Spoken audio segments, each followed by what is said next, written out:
It starts off with Cyril Karn, who maybe has the most frustrating existence in all of Star Wars. You're listening to Path of the Jedi with your host, Ronnie Cruz.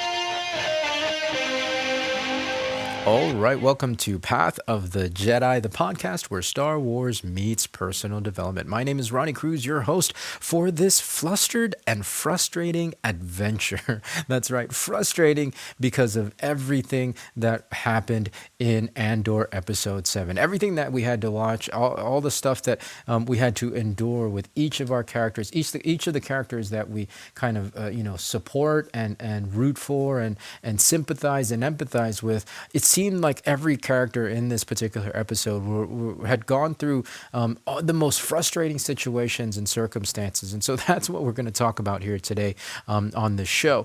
However, everything else, life is good. Life is good. My life is not flustered or frustrating at all. Things actually are moving very smoothly, very swimmingly on my end. And in fact, I'm actually really, really excited about how everything is rolling out, especially with our new segment here on the show called Jedi Academy. Now, if you haven't listened to this episode yet, we did start a new segment that was released this past Monday called Jedi Academy, and I was talking about the information ecosystem. Now, Jedi Academy is a new segment here at Path of the Jedi that's more heavily focused on self-development, right? I wanted to do a separate segment outside of regular season episodes that focused more on that. Of course, it's still tied into to Star Wars. However, it's not necessarily using Star Wars material to analyze and to pull themes from that we can talk about. It's more of the other way around. Like I'm pulling actual principles and themes of self-development, personal development,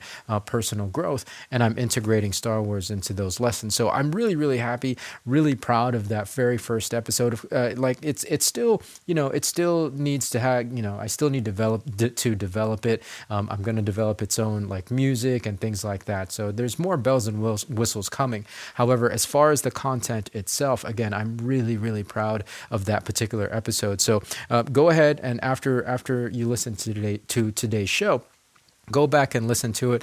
It was released this past Monday, and you'll I think you'll really enjoy it. It adds more value here to the channel.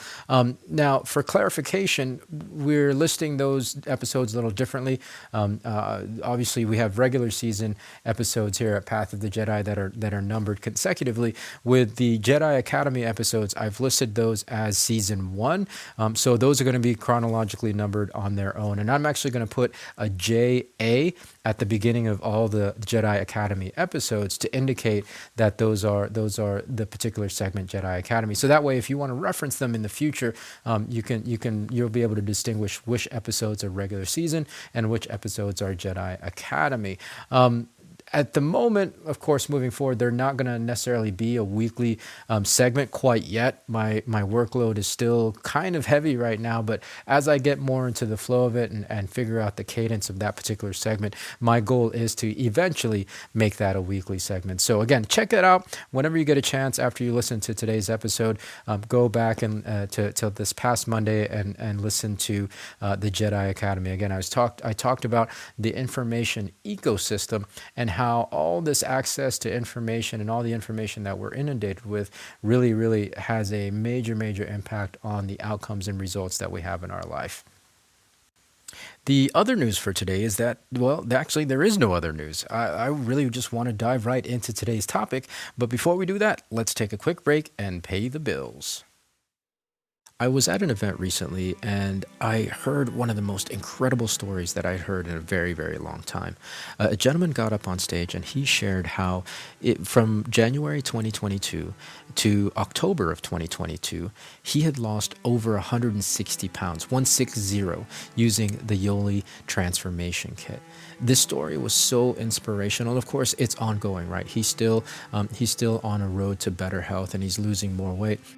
I wanted to share this story with you because for me, the way I see it, so many things had to line up for this kind of transformation to happen. Number one, somebody had to care enough about him, about his health, about his family, to reach out to him, to offer him this solution. Number two, he had to be ready to hear that message, right? He actually went on to in his story to share that it took almost 6 months of that individual reaching out to him for him to finally say yes. So he had to be ready. He had to be a place in his heart and in his mind to accept that message and to accept the solution. And number three, of course, the system has to work, right? The system has to be effective and the products have to be good. So all these things had to align, and this transformation is a result of that, and it's gone on to inspire so many people to take control of their health, whether or not they have weight to lose, whether or not you have weight to lose. Like I think I find this story incredibly inspirational of what's possible. So I'm reaching out to you. I'm sharing this message because number one, I care about you, and number two, in case you are in a place in your life that you want to make some changes in your health, you don't have to necessarily have to lose 100 pounds. If you got to shed 5 to 10 pounds, or if you're already healthy, like me, I've been on the transformation kit actually for 10 years, and I've been incredibly healthy. I feel like I'm getting younger and younger with each year. So wherever you are in your health, if there's some things that you want to change, if there's some adjustments that you want to make, I want to let you know that the Yoli Transformation Kit is a great all-natural solution where you can gain your health back. Right? So if you want to know more, I encourage you to go to pathofthejedi.com/resources and click on transformation to learn more about the Yoli Transformation Kit. Like I said, I've been on these products for more than 10 years, and over those 10 years, I've heard countless stories from individuals whose lives have been absolutely transformed by this amazing system, the Yoli Transformation Kit. Again, if you want to learn more, if you're ready to make a change in your health, go to pathofthejedi.com/resources and click on transformation. All right. Andor Episode 7 Announcement. That's the title of the episode. And frustrating episode, as I mentioned at the top of today's show. And you know what? I don't even know why it's called Announcement. Like I haven't figured that out yet. So I'm going to have to go back and rewatch after I record today's show and to try to figure it out. It's probably something really obvious, but for some reason, it's just completely going over my head right now. So if you know what it is, hit me up on socials and let me know. But for now, yeah, I have no idea. And also, actually, let me backtrack. The episode itself isn't frustrating. It's actually a great episode. I have had an amazing time watching this show. The entire show itself has been beautifully written, masterfully composed, so well, in fact, that it does evoke a lot of strong emotions. It evokes a very strong emotional response from me as a viewer. This particular episode has evoked the emotion of frustration, right? Because of everything that's happening, right? Our characters, every single character seems to be going through some very frustrating circumstances and situations, whether the storylines are connected or not, whether they're intertwined, whatever it happens to be. Each character that we're following just is experiencing just these maddeningly frustrating situations.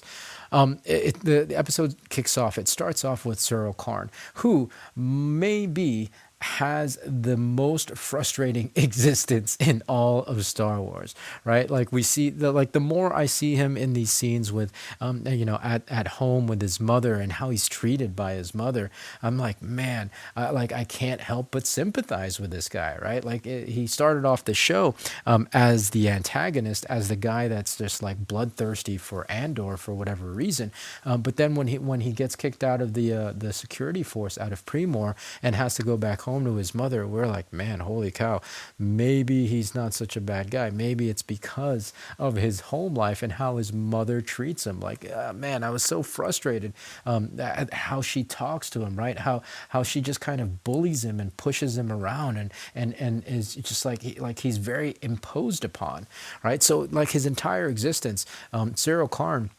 incredibly frustrating. And so like I feel like I understand more of why he behaves the way he does outside of the home, right? Why he behaved the way he did, in the first two episodes when he was going after Cassian so vehemently. I think that's correct pronunciation. Anyways, you guys know what I'm talking about. Vel is another character who I think is experiencing a lot of frustration right now with her situation. We get to see her actually on Coruscant in this episode, and for me with Vel, it's like she's on the front line, right? She's the one that's in the trenches, that's risking her life, and well, she definitely still believes in the cause, but I feel like her frustration is stemming from the fact that she is expected to listen and take these orders, but there's no reciprocation, right? Like she has her own questions, but none of that is getting answered. She's just expected to obey these orders without any context, without any clarification, without any insight as to why the orders are the way they are in the first place. Yeah, so it's a very, very one-way street. Again, she even asked, like, how's my girlfriend? And the answer that she gets is, well, Cinta is following orders. She's doing what she's told.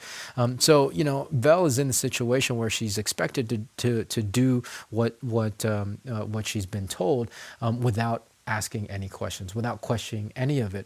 And I can totally see how that could be frustrating. I mean, like to be expected to listen but not be listened to, that would drive me absolutely nuts. And so I feel this through Vel. Like the performance is so good that I can feel her frustration. I can feel it through the portrayal of this character. And I think that's what, like all the characters in this show, all the actors are doing a beautiful job conveying the emotional experience, the emotional ride that each one of their characters are going through. And then you have Mon Mothma, right? Like, let's not even talk about Mon Mothma, how frustrating her existence is. I mean, I've already talked about how crappy her home life is, right? With her husband and her daughter treating her the way they treat her, complete disregard, and complete disrespect to her, with everything that she's doing, all the stuff that she's carrying on her shoulders. She has to come home to these two ingrates, and get treated the way she gets treated. On top of that, her interactions with Luthen, who she's supposed to be partnered with, right? Like my kind of view and expectation of how I understand their relationship, this working relationship, is that they're working together to overthrow the Empire, albeit in secret, to create this rebellion, right? To build this uprising, and Luthen has a complete disregard for her and anything that she brings to the table. Has a complete disregard for any of her input, and just kind of plows forward with this plan to do the heist and steal all those credits from the last episode. And so like there's this blatant disregard, even though again they're supposed to be, I believe, a partnership between the two. Like they both have just as much to risk as the other, but again, Luthen seems to have this disregard for anything that she's bringing to the table, disregard for any of her input, and so that could be maddening as well. And then you get to their party. So Mon Mothma has a party, a dinner party at her home, and she's talking to an old friend. Like this is an old close friend from childhood that's been one of her dearest friends for practically their entire lives. And even this friend talks to her in a way that dismisses her position, right? Dismisses what she's doing. And so like I really feel like Mon Mothma, like she's getting to this point in the story where like she's like something's gonna snap, right? Like something will definitely have to give, and these characters are gonna have to start kind of fighting back. Not really fighting back, but you know what I mean. Start having to kind of stand up and voice their side of things, because up until now, Mon Mothma, again, has been completely disregarded and been largely dismissed. Who else? I mean, obviously Cassian, right? Cassian is the king of frustration. Nothing is going right in his life, and that's why he's having to bounce all over the galaxy the way he's having to do. He's having to duck corners and hide and he's always on the lam, always running from the law. So like again, he is the.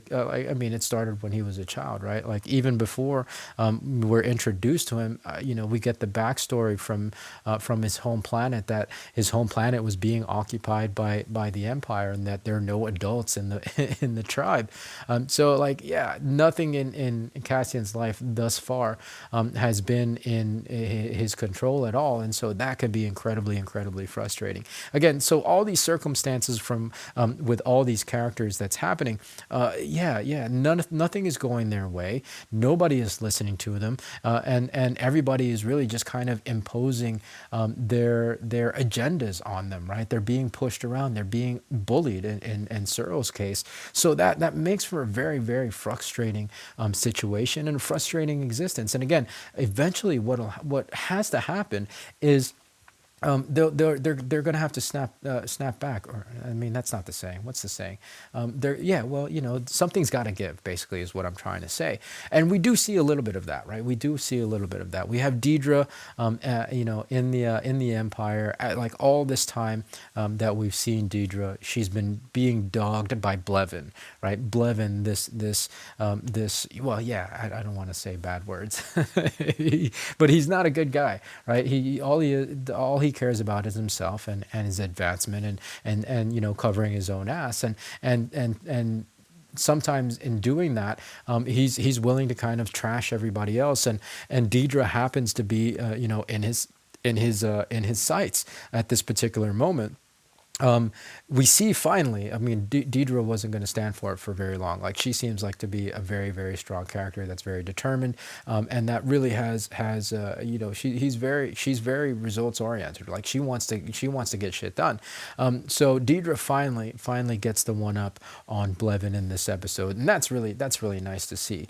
Although she does have to be careful. I forgot the character's name. The supervisor, the boss, the chief. Tells her to watch your back, right? Like you did good, but watch your back, kind of situation. So we see characters who have been imposed upon and continually kind of just picked on and rolled over and bullied, starting to kind of push back, right? And Deidre is one of those things. Marva also starts to take a stand in this episode, although she wasn't really imposed upon as much. But she takes a stand. Like Cassian comes into the house, expecting her to just go along with his plan, and she's like, "No, I can't go with you. I'm gonna stay here. I'm too old to run. I'm gonna stay here and stand up for what I believe in. Right? This is gonna be my last stand here on Ferrix." And as heartbreaking as it is for her to tell Cassian this is what she wants, and like she's finally, I think not just going along with this crazy life that, well, I mean, she's partially responsible, but Cassian has created a situation for himself that she just can't go along with anymore, right? And so she's standing up and she's making her own decisions, making her own call. Mon Mothma, actually, we see Mon Mothma, which is nice. Like she finally has to kind of stand her ground at the dinner party. Her friend is her and her friend are having this conversation, and as I mentioned earlier, her friend kind of dismisses her perspective on politics, dismisses her position, like kind of almost alludes to the fact that it's just a position for show, and we're doing like it. In not so many words, he communicates to her that I'm getting stuff done behind the scenes, and I don't know that you have the stomach for how I'm handling things in terms of standing up to the Empire. Like in not so many words. So she finally, I think, kind of has had it with how everybody is talking to her, and she tells him the deal. It's like, okay, listen, this is what you're gonna do. I'm gonna set this up, and you're gonna do this, and you're not going to ask me any questions because it's better for you not to know why you're doing these things and why you're going to do them for me. So like it's awesome to see that because for me, I know where that's going, right? We know that Mon Mothma eventually becomes a prominent leader in the rebellion. So it's nice to like finally like after what we're on episode 7 of the show, she's kind of been pushed around this entire time. Finally, she's starting to stand her ground. So it's one of those things. It's incredibly frustrating to watch all these characters just continually be pushed around, continually be ignored, and be imposed upon. And eventually, again, something will happen. Something has to give. And these characters, I believe, and we'll see how the show unfolds moving forward. I believe, that these characters are going to have to start kind of standing their ground, and oh well, yeah, clapping back or whatever the saying is. I'm horrible at sayings, but you guys know what I mean. So what does any of this have to do with anything, right? Like what is this? Is this conversation that we're having about frustration, is it even pertinent to our lives here on planet Earth, our existence here on our world? And I would wager say yes. I think so. I think it's an important conversation, as a matter of fact, because I really feel like there is a risk or a potential to experience a lot of frustration with what's happening in the world, right? Or at least what we're being shown is happening to the world, right? Like there's with all the media that we have, social media, news media, television, print, everything like that, and the reporting is very much focused on all the ugliness that's happening. Because I mean, yeah, like some of it is important. We have to stay informed, but like there's so much other stuff that just shows the ugliness of humanity. And so like if that's all we're consuming, if that's the only information we're consuming, then naturally we're going to feel pretty frustrated with life as it is right now in the modern day and age. However, I would encourage you to really take a discerning look at the difference between the life in the world that you see online and through the other media that you're consuming, and compare it to your actual offline experience, right? Compare it to the interactions that you're having with your coworkers. Compare it to the interactions you're having with your inner circle, especially the people that are close to you. Is life really as ugly as what we see on the social feeds?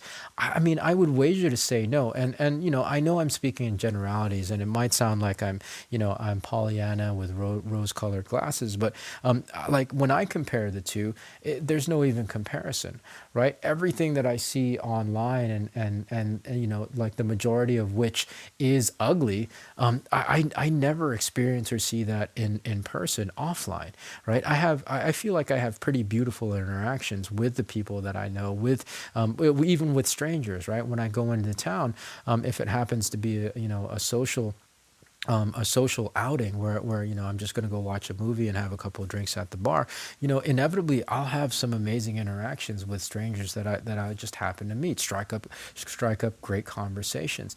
Rarely, if ever, will I have an ugly interaction. It just really doesn't happen. And mind you, I'm a person of color, and I live in in the rural mountains of North Carolina, right?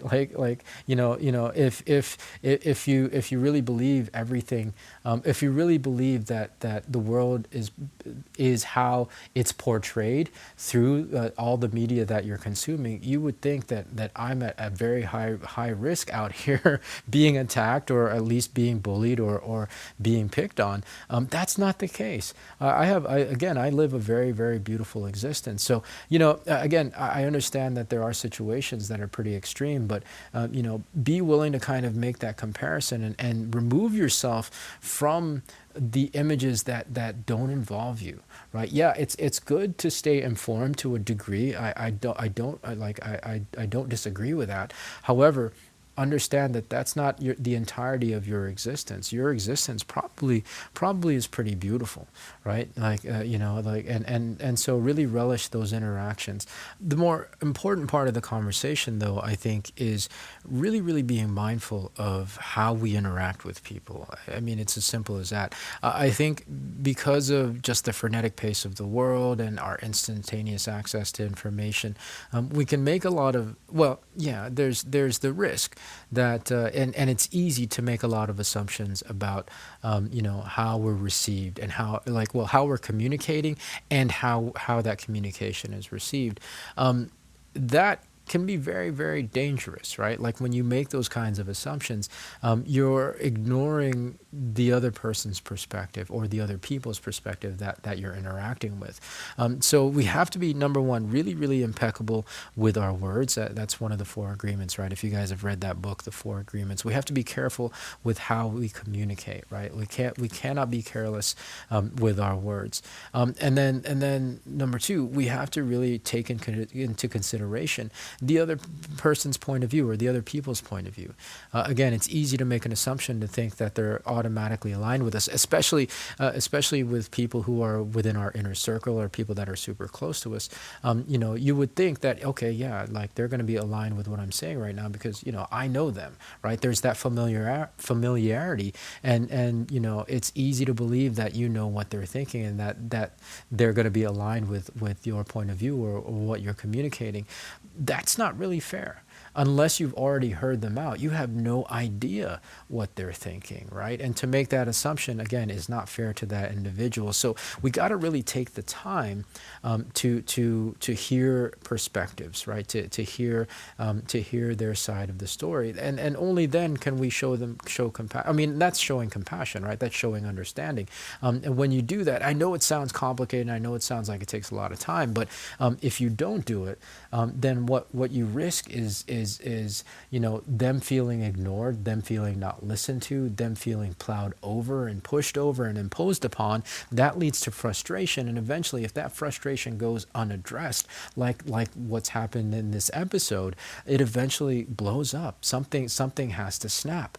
So it's worth the time to really be more careful and be more mindful and be more, just be more delicate and understanding with how you communicate, be more considerate. And that's what this conversation is really all about. It's all about just being more considerate of others.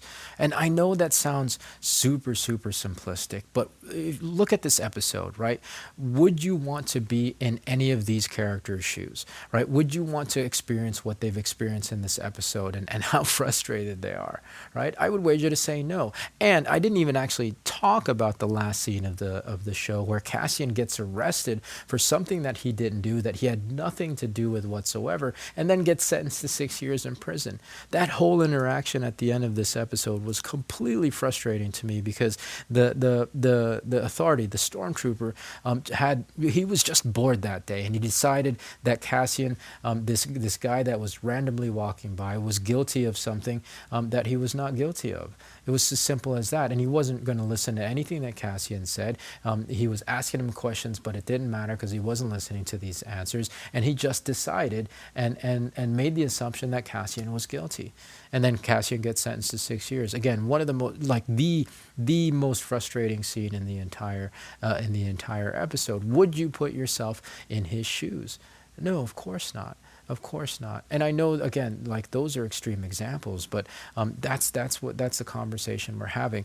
All the characters we've discussed today were experiencing a high level of frustration because everyone around them treated them with such disregard. And again, the frustration unaddressed, eventually something's got to give. So let's use this as a lesson and let's be more considerate to one another. It's easy to say, it's much harder to do, but it's worth the time to do it.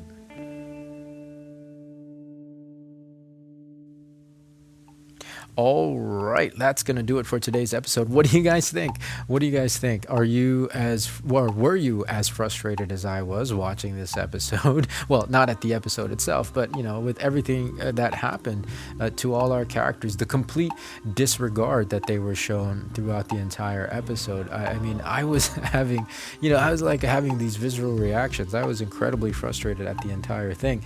So I don't know. I'm like, maybe I'm the only one. Let me know. Let me know what you think. Let me know if you were frustrated or if you felt the same way. Hit me up on the socials. It's POTJ Podcast on both Twitter and Facebook. And of course, you can send us an email to info@pathofthejedi.com. Now it's time for my favorite part of the show, the shout out. This week's shout out goes to a couple, actually, of friends of mine from Connecticut, Faith Quesada and Belle Anzures. That's right, Faith and Belle. I love these two. These individuals, these gals. Well, first of all, they're among the funniest people. They're some of the funniest individuals that you will ever meet. Like, it never fails. When we're hanging out, when we get to spend time, I am always in stitches. They have the just uncanny ability to make individuals laugh. Incredible storytellers, but beyond that, like they're just amazing human beings. I don't know. Maybe it's just the kind of people I'm attracted to, but they have incredible hearts, right? Like these are individuals that will go to bat for you, that will have your back, that will care about you. They've taken care of me so much over the years, and they've been there for me so much over the years. And despite my own foibles and my own shortcomings, they've always been willing to just be in my corner and be good friends, without any strings attached. I think that's one of the most beautiful things that I love about them, right? Like there's no agenda, there's no expectation. It's just a space where that they allow you to be you. Right. And because of that, like, I think, I feel really at home with them. And so I wanted to recognize them. I wanted to celebrate them. I mean, of course, on top of that, all their amazing accomplishments that they've been able to achieve lately. They have a thriving network marketing business. They have a thriving, import business from, Oriental and Filipino goods. They have a thriving entertainment business up in the Northeast in Connecticut and New York. So they have a lot going on, but again, on top of that, they are willing to take the time to just be a good friend, and I appreciate them for everything that they do. I appreciate them for always being there for me, and again, without agenda, without expectation. Their friendship means the world to me. So with that, Faith and Belle, if you guys are out there listening, this week's shout out goes to you. If you have anybody that you'd like to celebrate here on the show, I would love to give them a shout out. Send an email with shout out in the subject heading to info@pathofthejedi.com and leave your message in the body of the email. Write out what you would like to read, or even if you want to personalize it even more, go ahead and record an MP3, and I'd love to play that on the show. Again, one of my favorite segments of the show is celebrating each other, lifting each other up, shining light on each other so that we can bring more light to each other's lives, right? I think that, there can never be enough of that. So again, if you have anybody that you want to celebrate, I would love to do that and give them a shout out here on the show. Again, send a shout out in the subject heading and an email to info@pathofthejedi.com. All right, well, that's going to do it for today's episode. Thank you all again for tuning in. Remember, the Jedi Academy, if you haven't listened to it yet, go ahead and go back and listen to it. I don't know when the next one will be, but it might be sooner rather than later. We'll just have to wait and see. For sure, there will be a fresh new episode next Wednesday. We're going to tackle Andor, episode 8. Man, moving right along. And before you know it, it's going to be December, and we're going to get into the holiday season, which I might do the Harry Potter again, Path of the Wizard. So we'll just have to wait and see.